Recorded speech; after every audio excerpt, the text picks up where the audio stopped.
വയനാട് സുൽത്താൻ ബത്തേരിക്കടുത്ത് സിസിയിൽ തൊഴുത്തിൽ കയറി കിടാവിനെ പിടിച്ച കടുവ ഇന്നലെ രാത്രി വീണ്ടും എത്തി. കഴിഞ്ഞ ദിവസം രാത്രി ഞാറക്കാട്ടിൽ സുരേന്ദ്രന്റെ പശുത്തൊഴുത്തിലെത്തിയ കടുവ പശുക്കിടാവിനെ കൊന്ന് പാതി ഭക്ഷിച്ചിരുന്നു. അതിനെ തുടർന്നാണ് തൊഴുത്തിൽ ക്യാമറ സ്ഥാപിച്ചത്.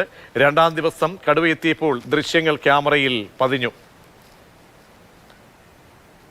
കടുവയുടെ ദൃശ്യങ്ങളാണ് ഇപ്പോൾ കാണുന്നത്. ഇനി വിവരങ്ങൾ നൽകാൻ കമൽ ചേരുന്നുണ്ട്. കമൽ, ഈ ദൃശ്യം ഏത് ഭാഗത്തു നിന്നാണ് എന്ന് സ്ഥിരീകരിക്കാനായിട്ടുണ്ടോ? വലിയ ഭീതിയാണ് അങ്ങനെയെങ്കിൽ നിലനിൽക്കുന്നത്. അധികൃതരുടെ ശ്രദ്ധയിൽപ്പെടുത്തിയിട്ടുണ്ടോ? വനം വകുപ്പിൻ്റെയൊക്കെ തീരുമാനം വന്നുവോ?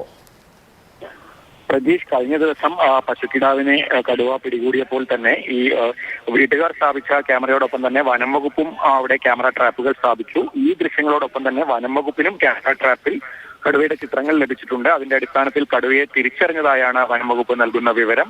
ഈ കടുവയെ കൂടുവെച്ച് പിടികൂടാൻ അനുമതി വേണമെന്നാവശ്യപ്പെട്ട് DFO ചീഫ് വൈൽഡ് ലൈഫ് വാർഡന് റിപ്പോർട്ട് നൽകിയിട്ടുണ്ട്. സാധാരണഗതിയിൽ ഒരു കടുവ നാട്ടിലിറങ്ങിയാൽ ആദ്യം ചെയ്യുന്നത് ക്യാമറ ട്രാപ്പ് വെക്കുകയാണ്.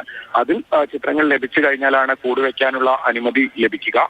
എന്തായാലും ഉടൻ തന്നെ കൂടുവെക്കാൻ അനുമതി ലഭിക്കുമെന്നാണ് വനംവകുപ്പ് പ്രതീക്ഷിക്കുന്നത്. അങ്ങനെയെങ്കിൽ പ്രദേശത്ത് ഉടൻ കൂട് സ്ഥാപിക്കും.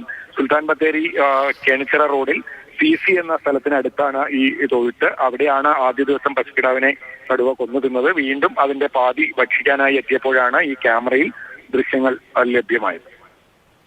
കമൽ, ഈ വനംവകുപ്പിന് ഈ റിപ്പോർട്ടൊക്കെ നൽകിയത് ദ്രുതഗതിയിൽ തന്നെ, കാരണം ആളുകൾ ഭീതി പ്രകടിപ്പിക്കുന്നുണ്ടോ?